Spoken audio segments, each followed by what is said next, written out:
dawns as the sky clears. Gaming glory shining here, in this land we hold so dear. Every high score tells a tale so true. John and Nick, we raise a glass to you. Freedom rings as night turns blue. Together we stand loyal and true. United we play for the red, white, blue. XboxEra crew, for me and for you. Grateful for the day, united we stay. On this 4th of July, hear us shout and cry.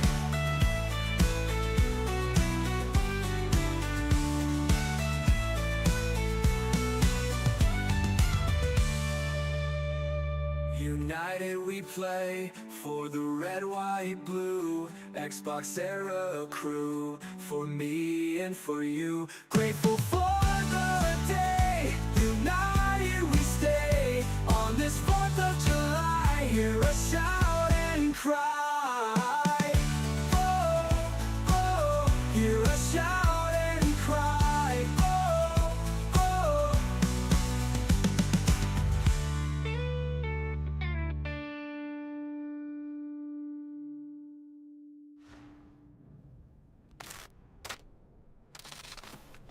Whenever you pray for the red, white, blue. XboxEra crew, for me and for you. Grateful for the day, united we stay. On this 4th of July, hear us shout and cry.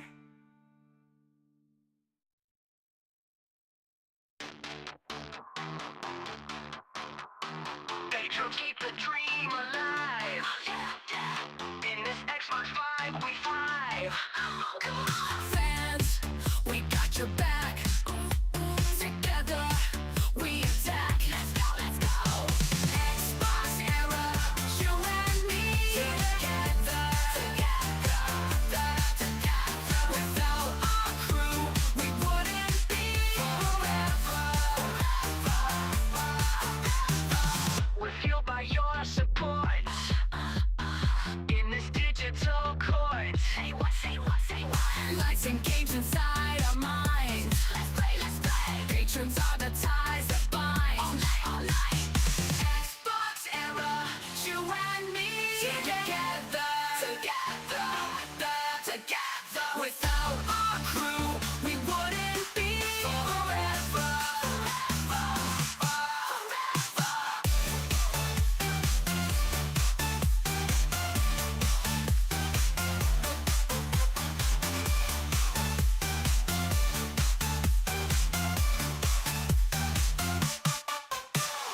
Lights and games inside our minds. Let's play, let's play. Patrons are the ties that bind. All night, all night. XboxEra, you and me. Together, together, together. Without our crew, we wouldn't be forever.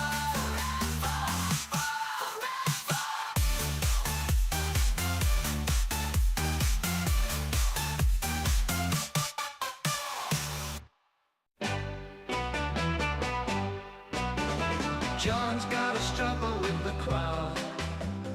Patrons so mean they shout aloud. But John's got a secret deep inside, keeps him smiling real wide. They don't know what John's been up to, plans in motion just for you. Patrons try to drag him down, but he won't wear a frown. Secret project keeps him singing, no more sadness, only grinning. Patrons won't get in the way, John's got sunshine in his day. Late at night when he's alone, working hard, no need to moan. John's got dreams they can't see, he's as happy as can be. Whispers of a brand new start, John's got courage in his heart. Patrons' anger won't prevail, John's on a joyful trail. Secret project keeps him singing, no more sadness, only grinning. Patrons Patrons won't get in the way. John's got sunshine in his day.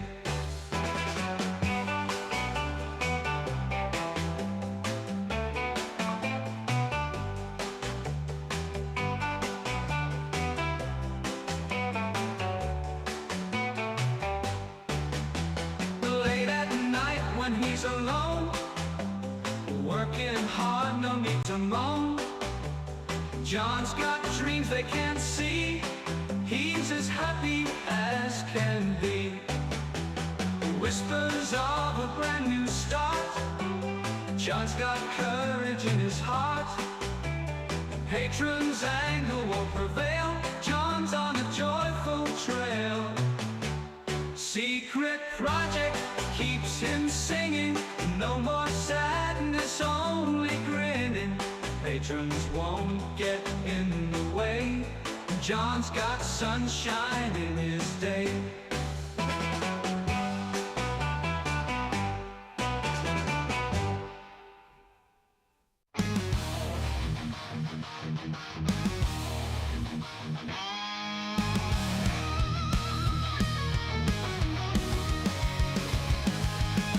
Stands tall, Xbox in his hand, champion of games, ruler of this land. Screen lights up, echoes through the night, pixelated dreams and virtual fight. Eyes on the prize, he's a digital king. Master of control is only one thing. A mirror reflection, a weird obsession. One of millions of no second question.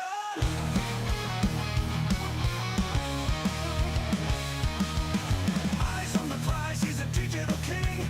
Master of control is only one thing. A mirror reflection, a weird obsession. One of millions of no second question.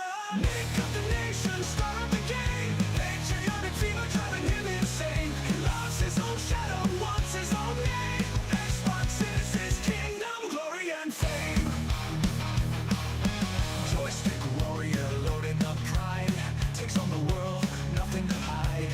Room full of posters, memories unfold. Heart full of passion, story untold.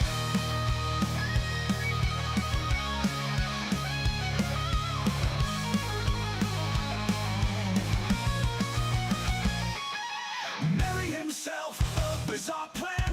Nick from Xbox, not just any man. Confetti in the air, party never ends. Honeymoon with himself, not even friends. Nick of the nation, star of the game. Patriotic fever driving him insane. He loves his own shadow, wants his own name. Xbox is his kingdom, glory and fame.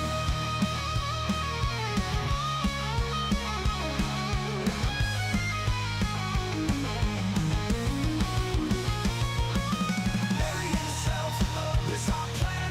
Nick from Xbox, not just any man. Confetti in the air, party never ends. Honeymoon with himself, not even friends. Nick of the nation, star of the game. Patriotic fever driving him insane.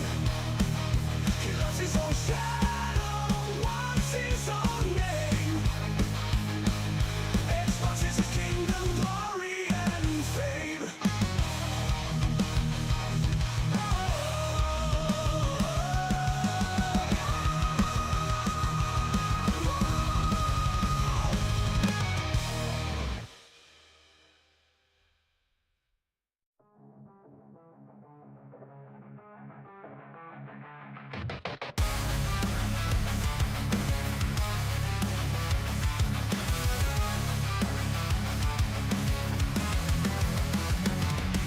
Jesse grinding hard, no time to play. Controllers click clack like typewriter in his day.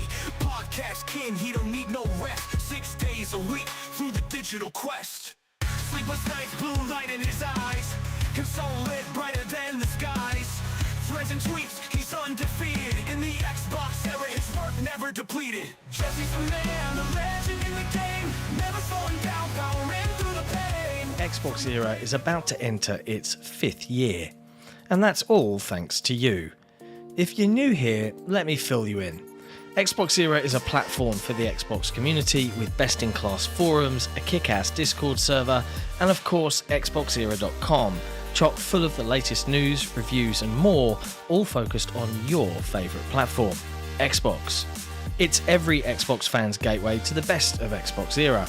Our incredible podcast, listened to in over 50 countries across the planet, our own digital store for games and codes, our merch store for the coolest of Xbox threads, and of course Dayone, where you can track, rate and discuss your favourite games on Xbox Game Pass.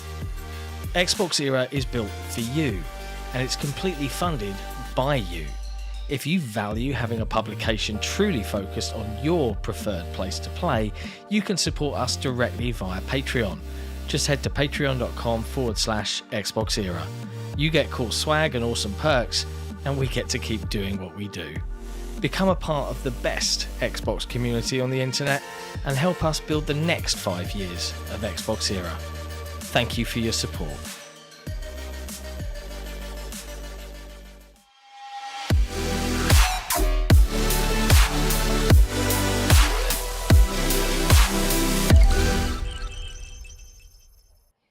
Hello, friends, and welcome to another episode of Xbox Era Headlines. The date is July 11th, 2024. I'm Sik and Jesse, and today Jesse and I will be talking you through all of the latest in gaming news from across the industry. That's all platforms, Xbox, Nintendo, PlayStation, PC, you name it. As a bonus for our wonderful patrons, we make audio versions of these episodes available to them exclusively in Patreon for use in their preferred podcast app. But if you're on Spotify, you can link your account and listen to it right there. If you want to become one of those wonderful Patreon legends, simply head over to patreon.com/XboxEra. Hey, Jesse, happy Thursday. Happy Thursday. How are you, John?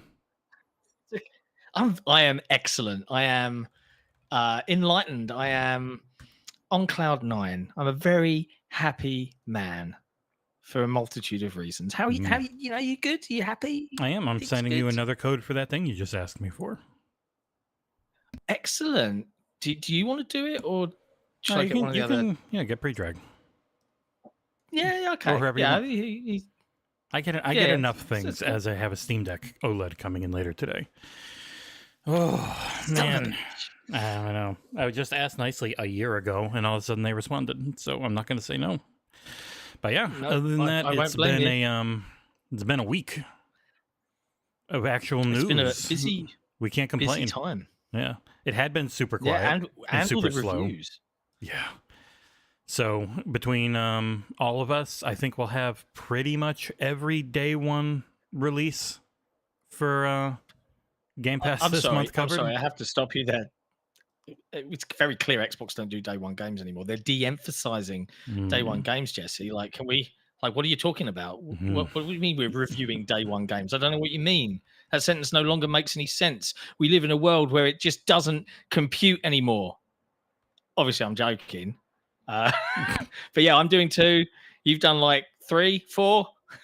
So It's madness. Chia and Neon White done.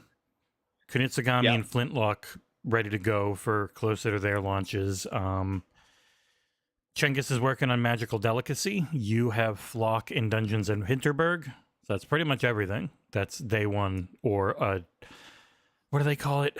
They've got a port. So when there's a port that's coming essentially day one, they have a name for it. I can't remember what the hell it is though. But it's like, Of course, they have a name for it. yeah, because like Let's make Chia it more and convoluted. Neon White were not on the platform, but they were brought over and put into Game Pass on the first day that they were available. And they have a name for that, but I don't remember it. So yeah, lots of stuff. I this don't month. even know that one exists. But yes, lots of stuff. And to answer your question, SJ, it's a Coke glass. I'm drinking Coca-Cola. Just just chilling out. It's a nice sunny day here in the UK, and reflecting my mood. Anyway, let's dive into the news, shall we? And let's start off with the biggest headline of the week that's making the media and the internet collectively shit their pants. Game Pass has had a price raise. We didn't see that coming, did we? Well, the price of course we raise, did. I think most This people is what's are, bizarre. people are used to a price raise. Everyone saw this coming. Yeah, it's just Everyone.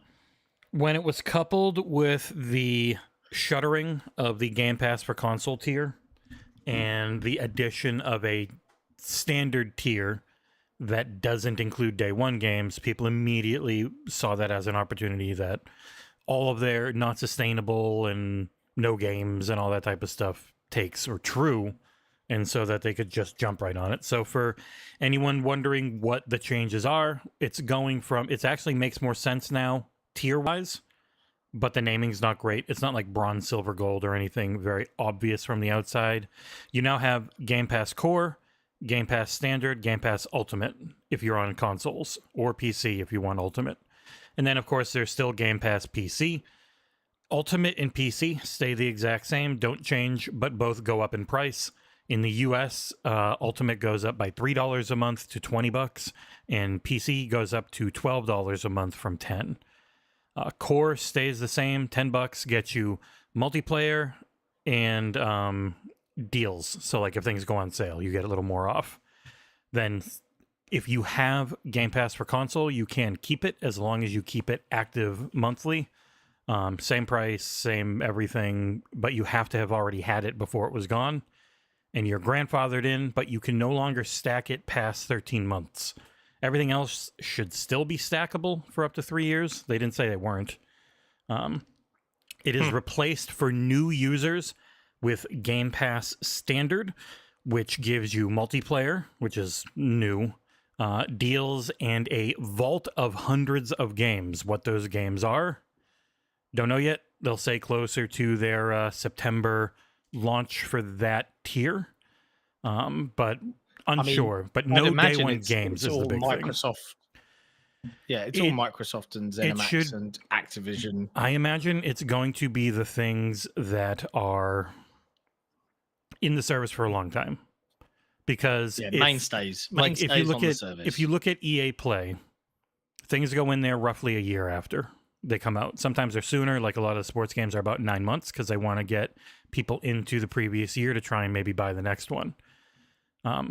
So just looking at it and what it might end up being is anything they know is going to be in there forever. So obviously things they own that aren't tied to licenses. And then the third-party stuff that ends up staying in forever, like a freaking Batman Arkham Knight, which has literally been in there for like 5 years or something. So those types, I would figure, are more likely to be in than anything else.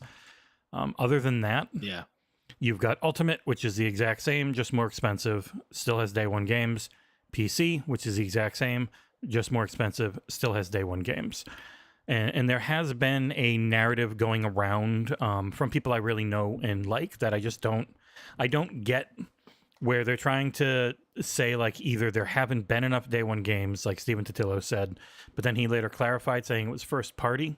And I was like, my response to that would be, I don't think that the casual customer, who are most people, care who publishes something. Like, I don't think the publisher matters. So as long as there's interesting looking... This is a media-only conversation. Well, it's one of those... it's like one of those ones where it ends up being list worry in a way, because it has to be this specific publisher when that shouldn't really matter. It's like, is the game on there or not? It's not like the people say, oh, did Paramount make this, or did Sony, when something hits Netflix? Like, they don't care. It's just, it's there. They see it in their subscription, and that's about it. But for us in our bubble, it always comes back to first party list warring against each other. Like, it's just, that's what it always ends up being, and it's very frustrating. It just strikes me as really odd, because like Game Pass Core, right? Correct me if I'm wrong. Game Pass Core has been like, is he like a year old now? Yeah. Mm-hmm. And this is the one with the changing kind of small vault of games, right? Yeah, so Game Pass it doesn't Core have day one games. It hasn't had day one games for Core, like a year. Yeah, Core has multiplayer, deals, and then a small vault of like 30-ish games. It does not have any day one.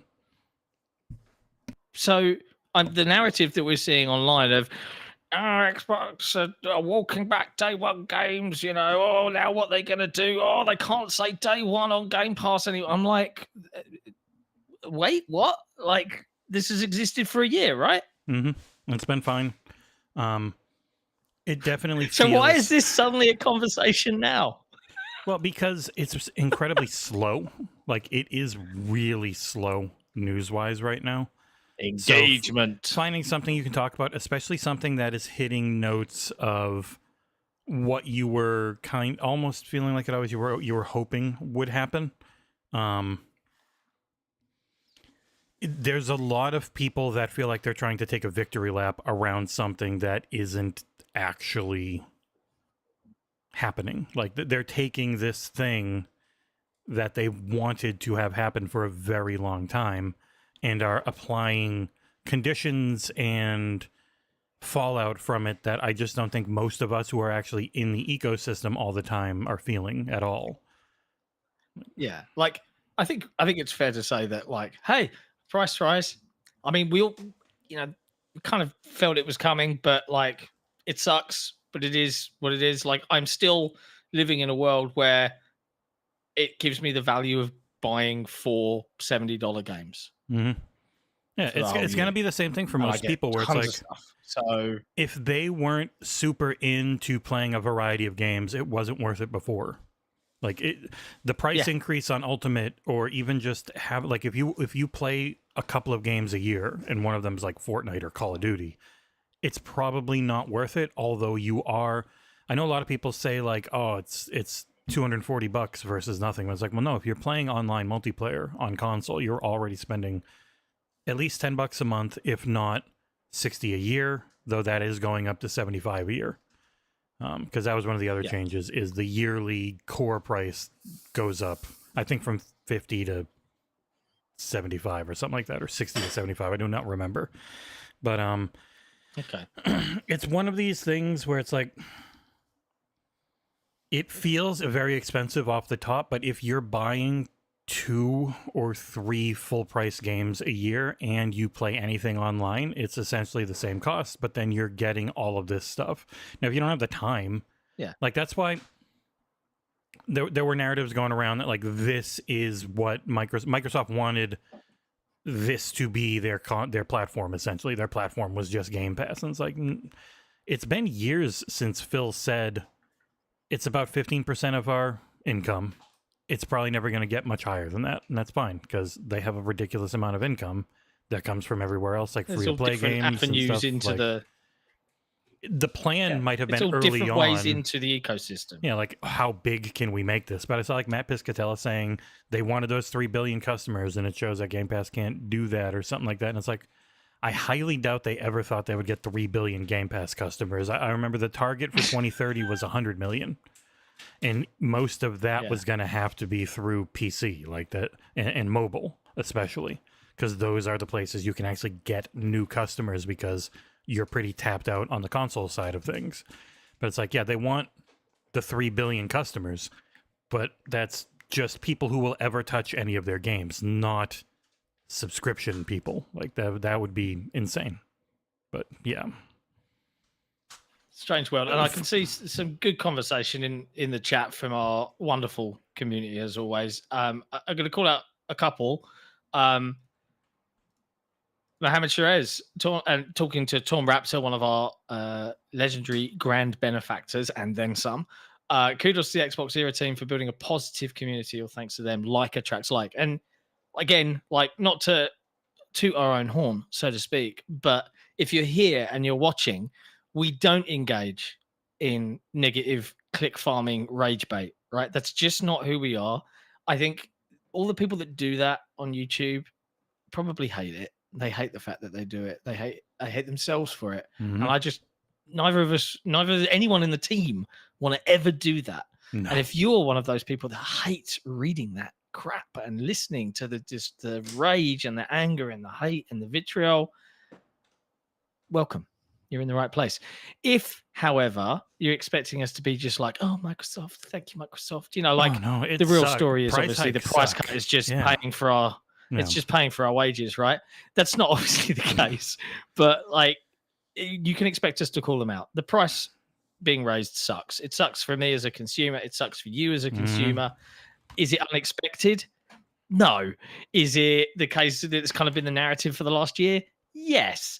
Like, we've had reporting from Tom as far back as like November last year, I think, talking about Microsoft thinking about how this is all going to play out. Nate and other people were talking about Microsoft looking at potential for different tiers and definitely raising the price. And I think while we are used to the price getting raised, we still hate it. Like it sucks. I don't do Netflix or most of the things anymore because they priced me out. I'm like, I don't. Every once in a while, maybe a month, but outside of that, I'm out. Like I don't. I can't. I live in a world afford it. where, as of next month, my mortgage goes up by £500. That is almost half. That's a 50% hike in just, and I'm just going to have to roll with that, and that is insane. Yeah. So yeah, I hate the price being raised on stuff. But to help us with the price being I want to raised, call out. Join patreon.com/XboxEra. Oh no, I was going to say the 50. YouTube member Abdul114 asks, why do I see more hate when Xbox does something like this than others? And it reminds me of when, and you'll have to keep me honest here, Fountain of Knowledge, which you are. I'm pretty certain PlayStation raised their prices, but there was nothing. There's nothing new. People got mad, but it fell away pretty quickly. Like people were annoyed because it was a huge price increase across the board. But lasted a couple of days, right? Yeah, it didn't go super long.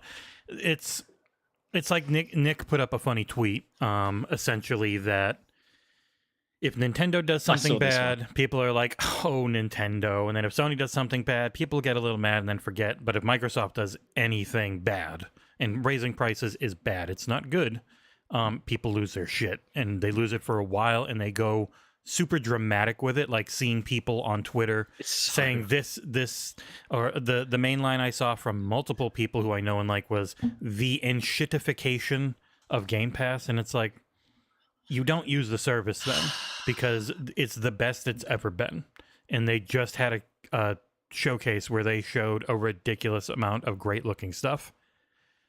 So them raising the price, we just sucks, opened this show, but yeah, we just opened this show talking about six day one games that we are collectively reviewing for this month alone. Like literally, I think all of them are dropping in the next 2 weeks. So day one is when a game's first release is right into Game Pass, and then day and date is, I think, what they call it when a game is ported to Xbox and comes into Game Pass. Yeah.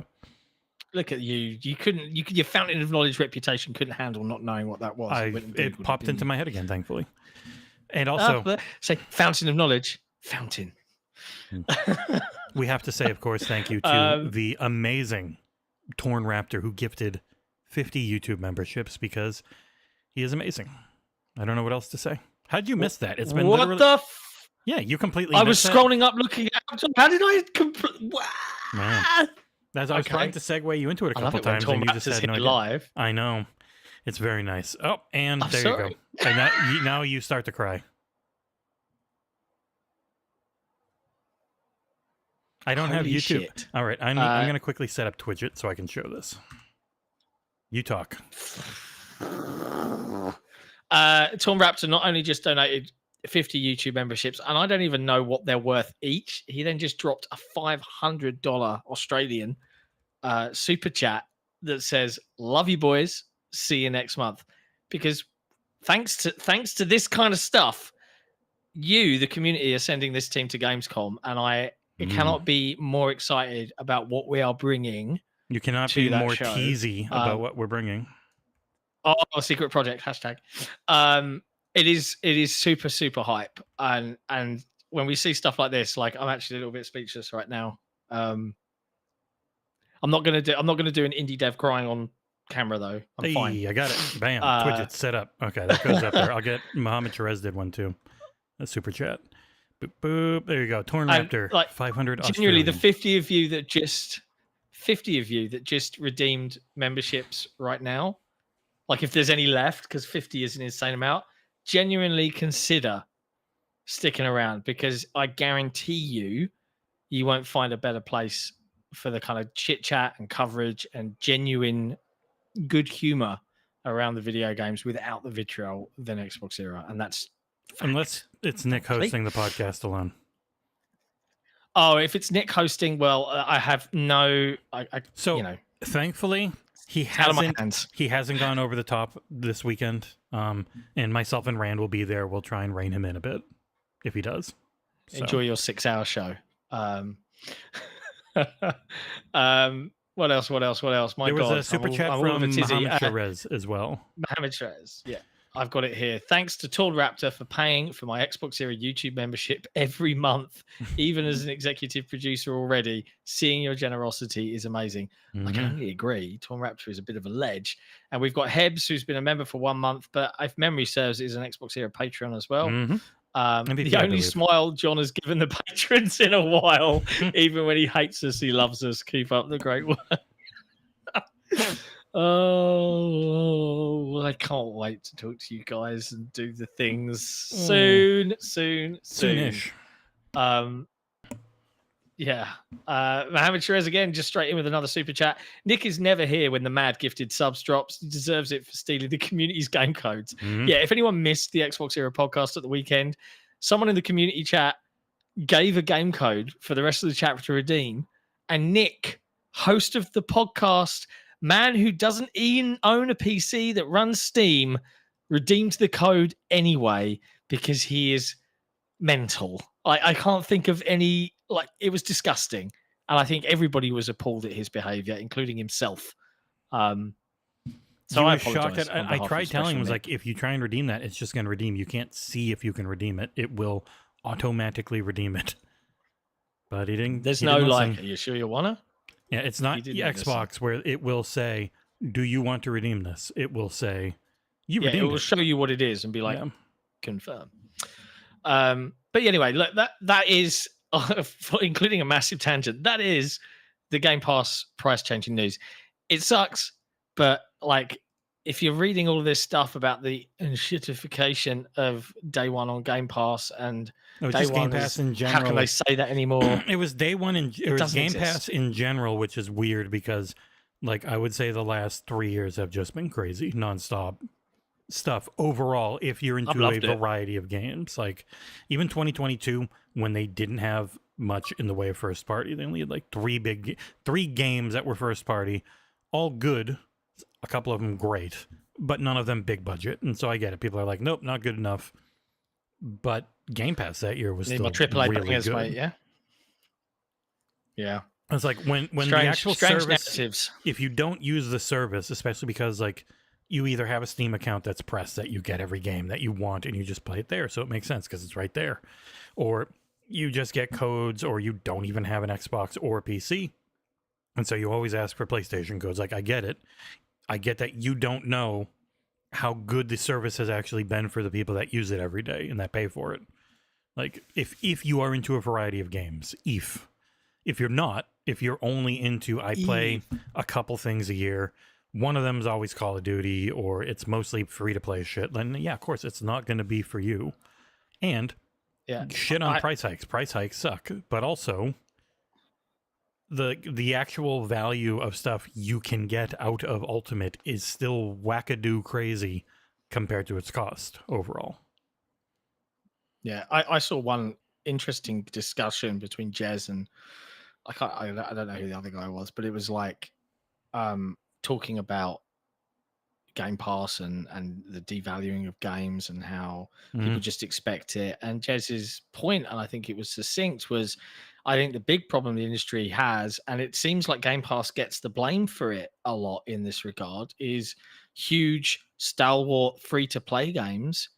Like, let me give you an example. We saw Concord's got an early access beta for PlayStation Plus users. That's part of PlayStation Plus. They've added it as a thing, right? Now, Concord is a hero shooter that was revealed during the PlayStation State of Play or whatever they called it. And it got criticized for its long, lengthy CG intro. It got criticized for being just another hero shooter.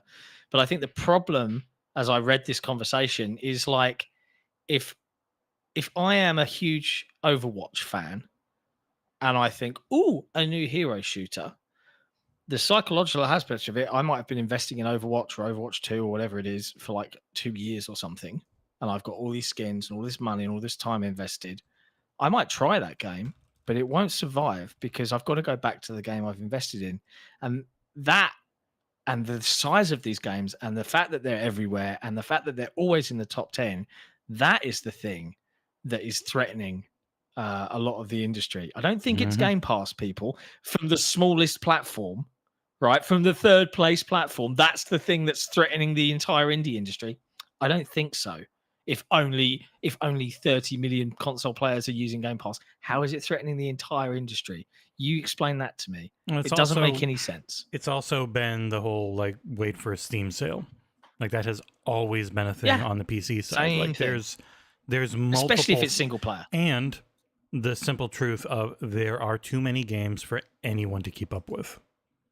Like that's a good problem for consumers, but it is a problem for the people who make stuff and are trying to sell it because you are competing against so many other people. Like it's just this crazy amount of stuff that, depending on how much your game costs, it can be damn near impossible to make it back. Like it's just there's too much to keep up with. Yeah, which is good for us. We're like, oh, I love this genre, and there's now 50 things in it. But those 50 things are all going to have a really hard time competing against each other for people's time because people got to work, people got to live their lives, and there's only so much time to do a hobby, no matter how many people are doing it. I think we can round this off by just having a look at Mort in the chat, who says it's the Series S's fault. He's right. That's what it really boils down to. Anyway, elsewhere in the news, PlayStation published their store blog earlier for June, and my oh my, Sea of Thieves still rocking in the US, particularly at number 4, and in the EU at number 3 of the most sold games. I think it's most downloaded. The download charts. Yeah. Well, I don't know what they're down. Yeah, sold. It's right? It's a weird metric, like most downloaded. Most downloaded.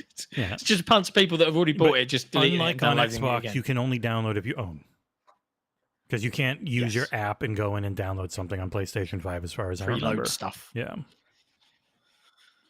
So, NC, I like Sik's shirt. I just noticed it. He's in a good mood. He loves when prices go up. Yeah. Because as part of Xbox, like people seem to think we are, even though we're not, that means we'll get more money. It goes directly to us. But yeah. That's why they're going prices rise. Very interesting with Jesse. Like my kid has had a PlayStation, or has had an Xbox and a PC, and then he never played Sea of Thieves until it went on PlayStation, because that is where his two friends that he really likes playing things are, and they don't have the other systems.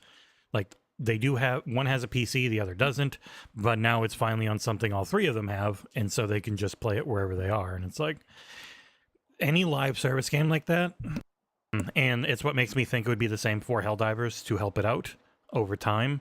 It's like, if you are focused, especially on like community co-op a lot, the more places you can be, the better. So I hope it's something they keep doing. As annoyed as it will make other people, Halo Infinite would have a much healthier player base if it was in more places right now. It has an okay player base. It could have a great one, especially if you're hitting up a bunch of people that have never had it before. But that is the whole, a bridge too far for most people. They won't accept seeing a former only pillar back when Xbox didn't really have anything. Like there's this community, it's a bridge too far. Attachment. Look at everything. I haven't bought any of this. My wife has bought all of this Halo stuff, but it's because I love the friggin' series. But I think I've come to the point now where it's like, even as a big Halo fan, as long as I feel confident that their hardware is not going anywhere, I realize I don't give a shit what game is where. I don't care. As long as it's good and it doesn't hurt development. As a big Halo fan, as a big Halo fan, I would feel weird about seeing it on PlayStation. I'd feel like it was a bridge too far. But the sensible brain part of me would understand why. It comes back. Outside of the console listing stuff, it then just comes down to, does it actually help that game? Like, is that game helped? Do I get any benefit from it? Like, as long as I do, in the long run, that's all I end up caring about, as long as they have their own hardware, because I prefer their ecosystem. But yeah, also, I think it would mostly just be multiplayer. I don't think they would throw anything else over there, because it is already its own thing. Like, it's its own client. Yeah. I think that would be enough to get people in it. Hey, if you want to play the campaigns, buy an Xbox.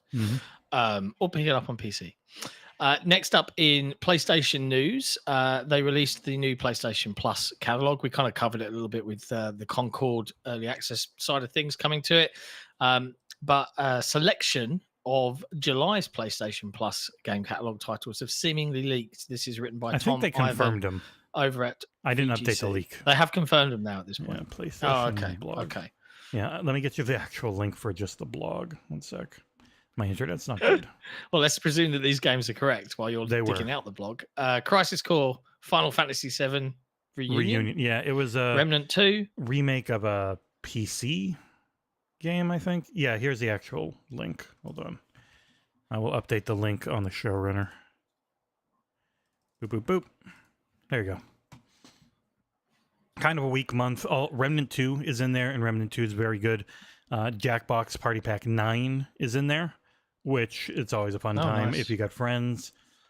Crisis Core, I hated, but maybe other people like. Mount and Blade 2 Bannerlord, which is supposed to be a good game. Pathfinder Wrath of the Righteous, which I played a little bit of and was going to review, but then got way too busy when I realized how long it was. Solid game. No More Heroes 3, which I think people liked but didn't love. Travis Strikes Back, No More Heroes Complete Edition. Deadcraft, that I've never heard of, and Steep are the main ones. And you've got Job Simulator, which is very good, coming to PSVR 2. Summoner, I never heard of it. No idea what it is. I think that's the older one. It's a classic from... It's PS2 action RPG. Yeah. Ratchet and Clank Size Matters. And then Jean d'Arc, which I remember people really liking when it came out on the PSP a long time ago. Jean d'Arc. Wow. French- That's a cool list. Yeah, it's a solid month. I'm fine with it. Yeah, wasn't Steep the snowboarding game that was on Game Pass for a while? Mm-hmm. Might still be. I don't even know. Just checking my brain. But okay, there you go. Solid month for people that play on PlayStation. Enjoy the delectable smattering of play on games there. PlayStation and pay for all the way up to premium. Premium still doesn't seem like it's worth it. But the lower ones seem pretty... Yeah, Jean d'Arc has an 87 on Metacritic. It's like a turn-based That's pretty high RPG for type game. Yeah. Especially for a PSP game. Yeah, I That's saw pretty Matt high. Pescatella going crazy for that one. Mm. All right. Next up, Palworld are looking to make an anime with Aniplex and Sony. So, yeah, interesting one. This obviously the game right now is exclusive on Steam and Xbox. I think they've dropped plenty of hints. Pocket Pair, the developers of Palworld, that the game is going to come to PlayStation Well, not even hints. eventually. They've literally like a just said, yeah, they didn't have the same system in place, but it's not like some exclusivity deal. It just worked best with what Microsoft has. And as far as when you're trying to go into anime, Sony has a monopoly on anime streaming, so you're going to have to deal with them. Yeah, they bought Crunchyroll, right? And Aniplex, who is an interesting case because Aniplex doesn't seem to give a shit that they are owned by Sony, and they will put their stuff wherever they feel like. Like, there are some Aniplex games they worked on that only ended up going to Xbox. If I might be wrong, there's definitely one Aniplex thing I did, and I think it was RPG Time: The Legend of Right, and it only ever came out on Xbox. Yeah, I want to search my email real quick because that is me remembering something 3+ years ago, I think. So, fountain of knowledge. While you're doing that, Pocket Pair, they have announced this agreement with Sony Music Entertainment in Japan and Aniplex to bring a new company to the world, Palworld Entertainment Incorporated, for the purpose of accelerating the multifaceted global development of Palworld and its further expansion. my God, my memory. This was March 3rd, 2022. RPG Time sending a review code from a lady named Mayum at Aniplex.jp. I was like, wow, the anime company owned by Sony is publishing this 2-person tiny little indie game from... I'm so surprised that didn't come out on more platforms. It did come out on and in more Switch, countries. I think. That was it. But yeah, it also didn't come out in the UK at launch because it's back when Karis didn't hate us and she really wanted it. And it's like not in the UK. But yeah, that game is, by the way, RPG Time, Legend of Right, phenomenal play anywhere title. Absolutely love that game. Cannot recommend it enough. Yeah, you were a big fan. Yeah, Aniplex does now not they haven't care. announced. They'll go anywhere. No, seemingly they don't. Pocket Pair haven't announced any actual products with this partnership with Aniplex, with the lineup details being announced on Aniplex's shop website later on. So I guess you'll find out if it's going to be like Chillette plushies and T-shirts and stuff at some point soon. I mean, if it's like anything like anime, it's going to be everything and way too much of it. That has actually been a thing people have been talking about lately. There are too many anime to keep up with. Like it's that indie game problem where I like these things, but now there's 17,000 isekai animes that I just can't keep up with anymore. So people having a hard time buying merch and doing all this stuff because there's so much of it. Yeah, things need to be in like the kind of impulse buy purchase category, in my opinion. Nowadays, that's what Absy Babsy was saying about. He was trying to keep Tales of Kinzera in slice of pizza. Yeah.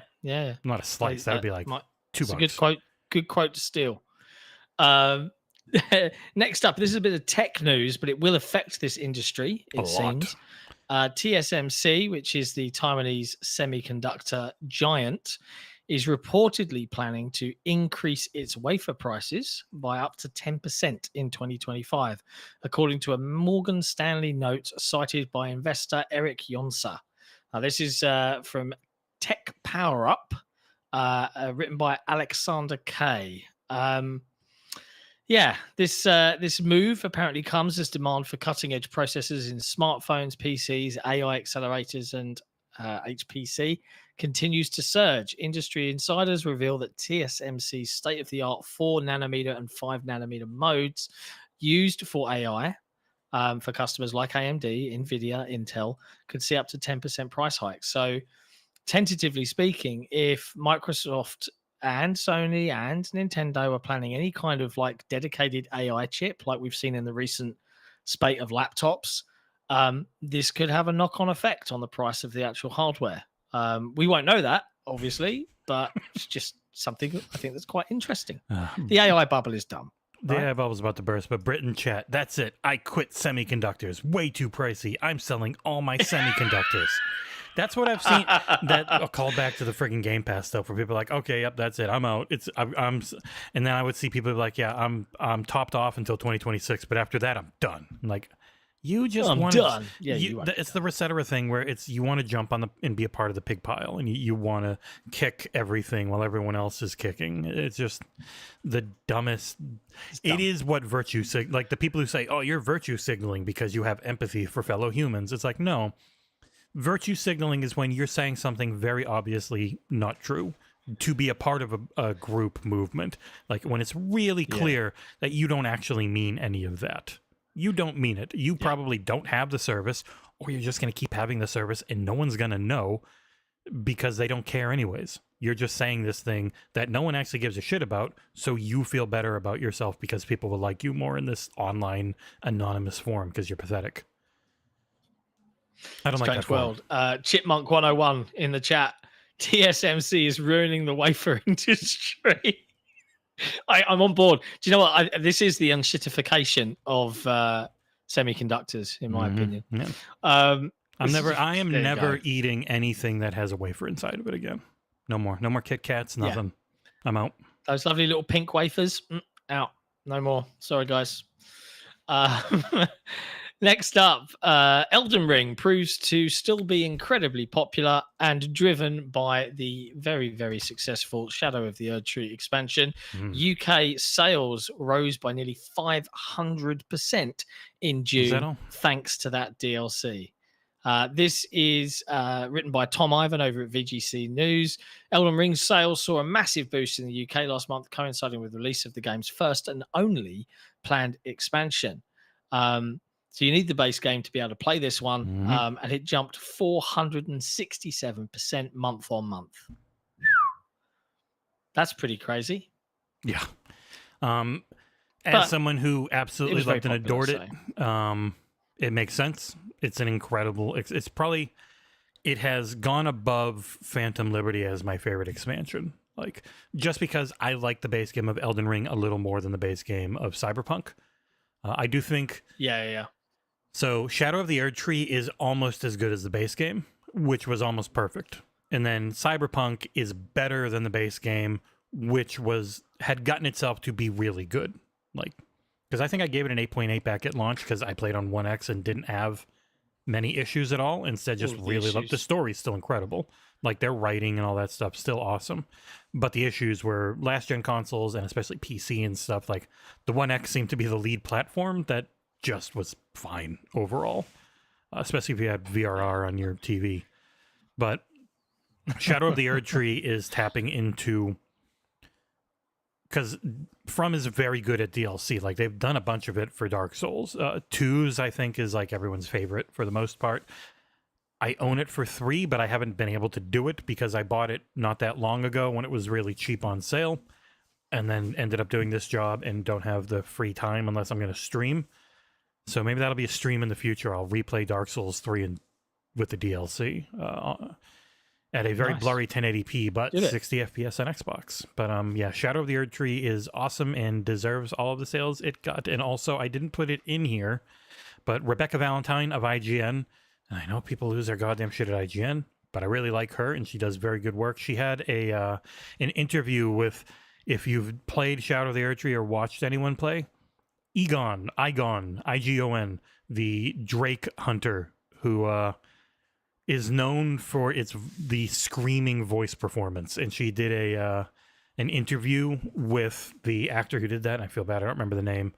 Because it's like, just look it up, John. Him yelling, "Curse you, Bale," like, "Curse you, Bale." Like, he's just full on Queequeg, the white whale, like just losing his shit at this giant evil dragon, and it's incredible.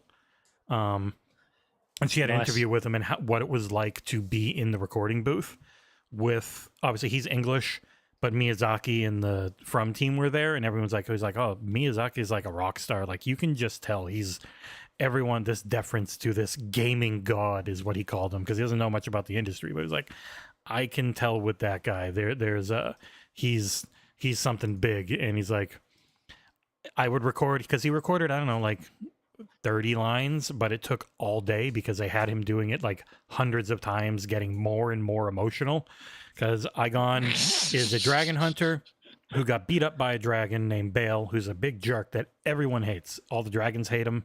Everyone hates Bale. And eventually he realizes, oh, you're strong. You kill dragons. You can help me finally kill Bale. And you meet him multiple times along the path to Bale. And then once you get in the fight, you can summon him, and he just is losing his shit and doing soliloquies the entire fight. And it's like the best thing that From's ever done. It's incredible. I love it. Awesome. See, I love little stories like that about game dev, and you know, like, because there's so many different aspects to putting something like that together. But yeah, check it out. IGN, Rebecca Valentine. Go look it up. But congrats to From, like, incredible performance for what is arguably like or was back in the day kind of like a niche genre. But there you go.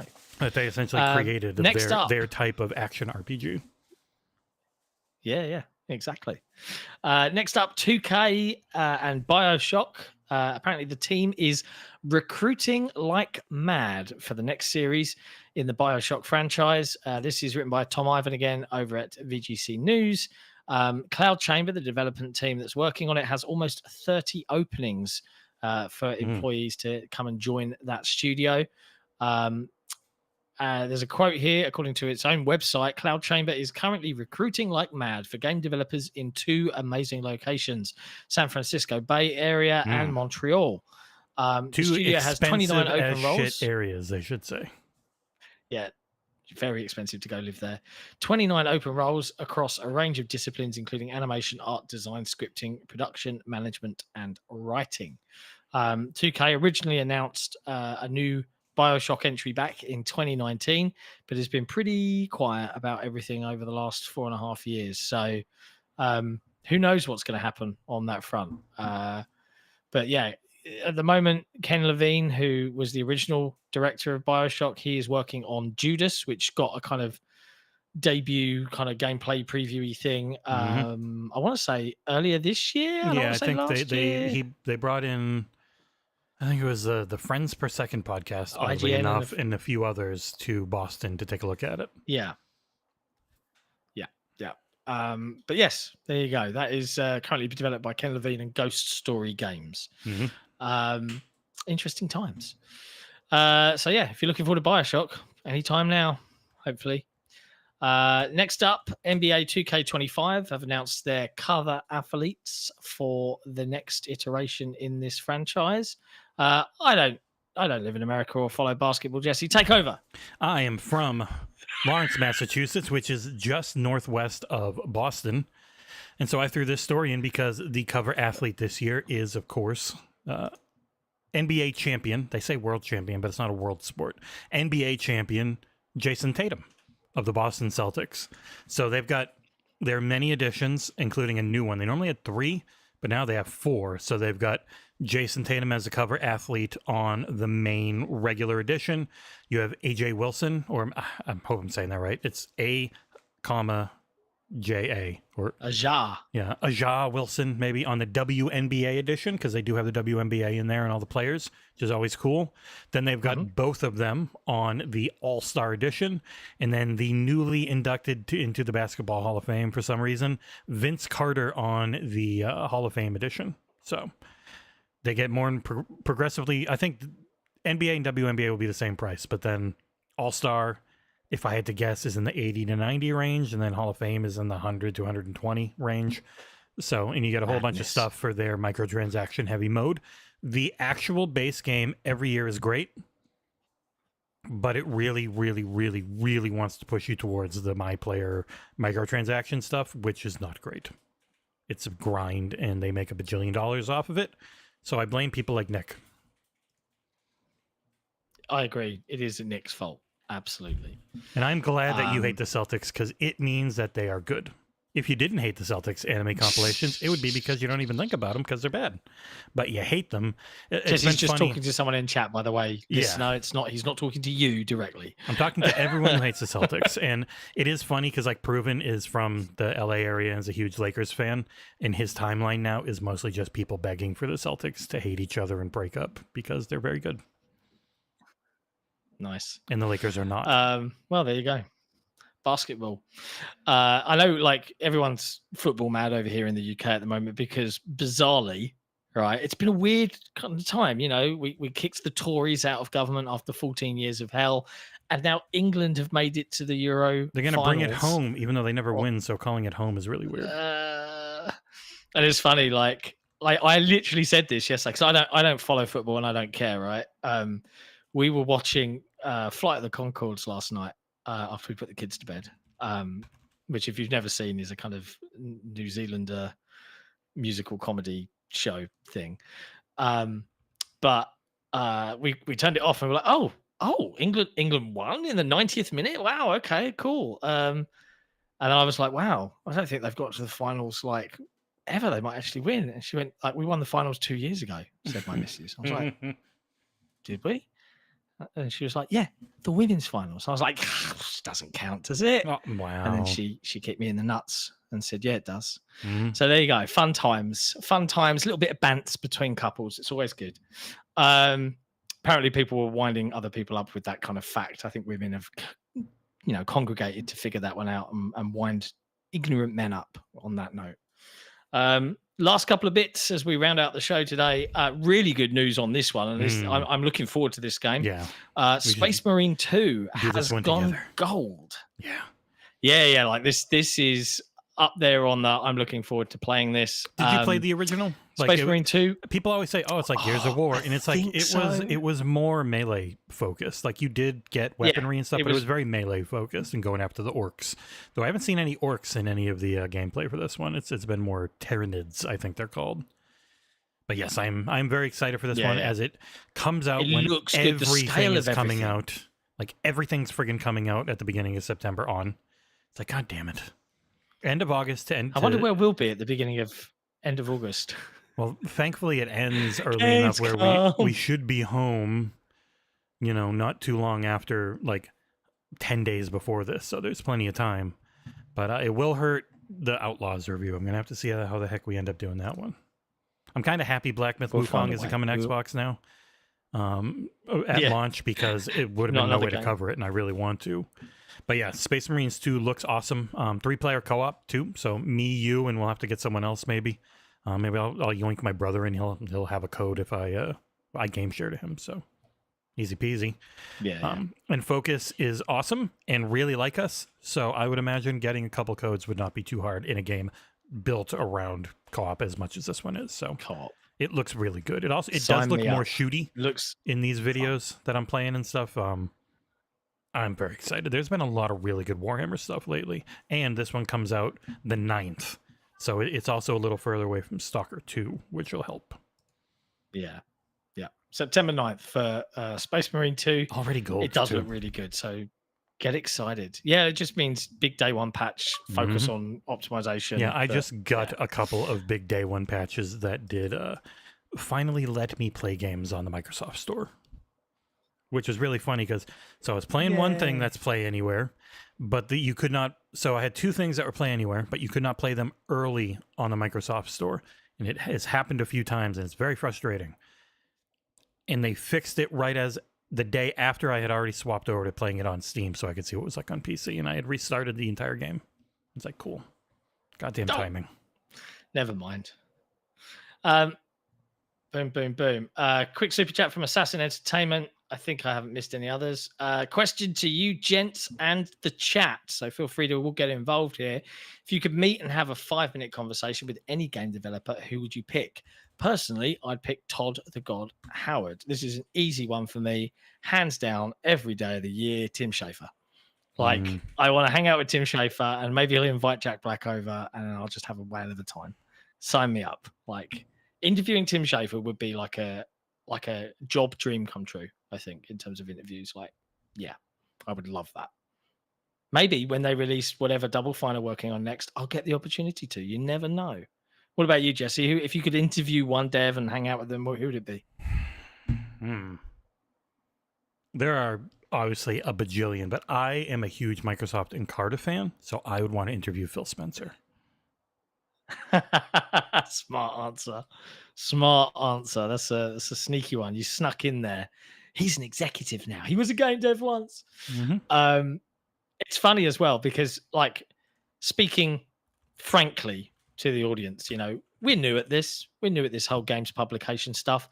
It still blows my mind that I can walk into a room and I see people I know in this industry that this is their professional career and they are working for big corporations, and they're like, celebrity game dev, take a selfie with me. And it is so freaking weird because I don't really do that. I'm normally if someone else is taking a picture, I'll join in, but I will never take my phone and be like, take a selfie with me, please, bro. It's just odd because they're just people. I just each to their own, but I always find the kind of we're not worthy, it's just a bit odd to me, but that's just me. I can see God, this is the best YouTube username I've seen in a while. God Emperor Sofa King, member of XboxEra for 4 months.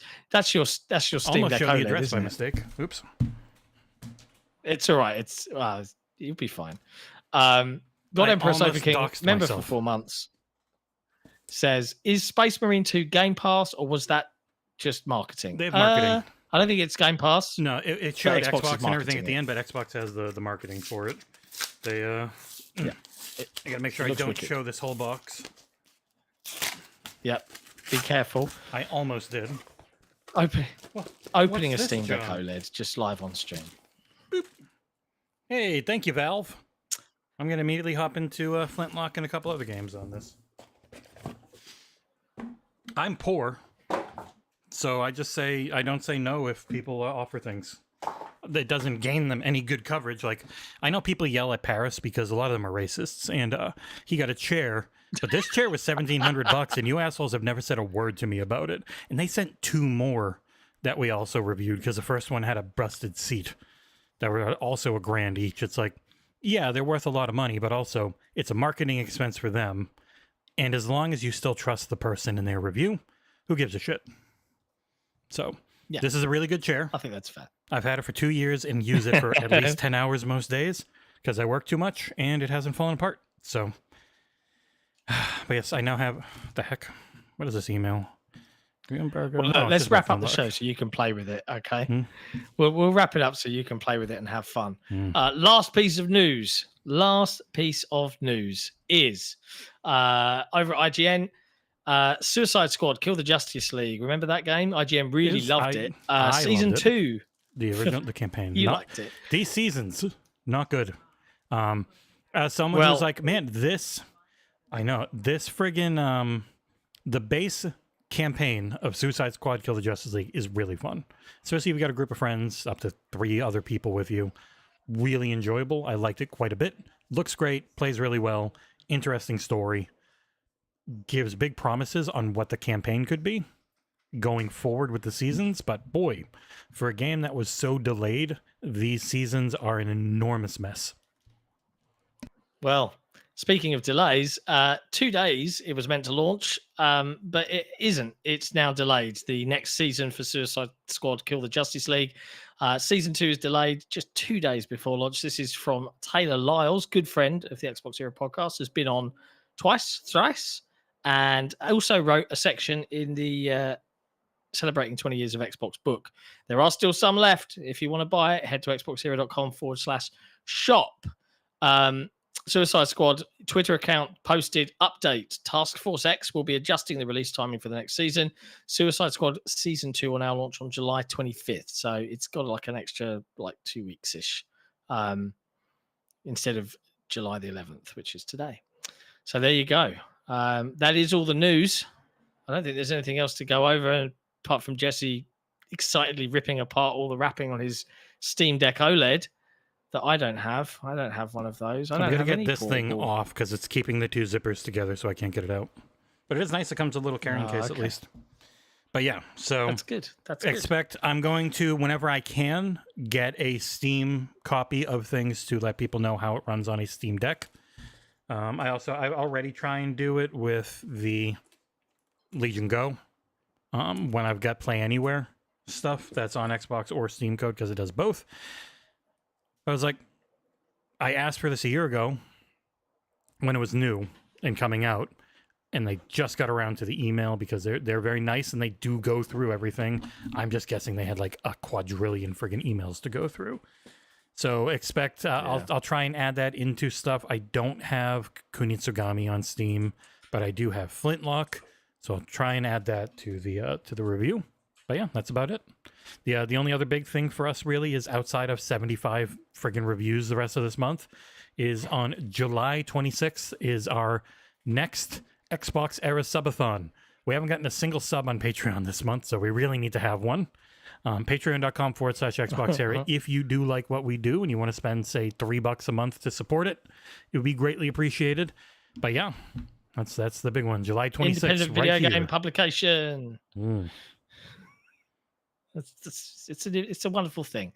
And Secret Project, we'll have targets. We'll have targets for the subathon that we obviously want to hit to ensure that Gamescom doesn't bankrupt us completely. And yeah, maybe if we hit certain targets, maybe there'll be some teases, some early types of reveals on the subathon. We'll see for the community. We'll see what we can rustle up there for you because we love you. But until then, that's it for headlines. We'll be back on Saturday for the XboxEra podcast with Randall Thor 19 in my stead, though I reserve the right to pop in and say hello. We'll be back on Tuesday for headlines. Let's hope for a less calamitous week. And until then, stay safe, everyone. Play games and try and chill out and have fun because that's what it's all about, man. See you next time. Ciao for now.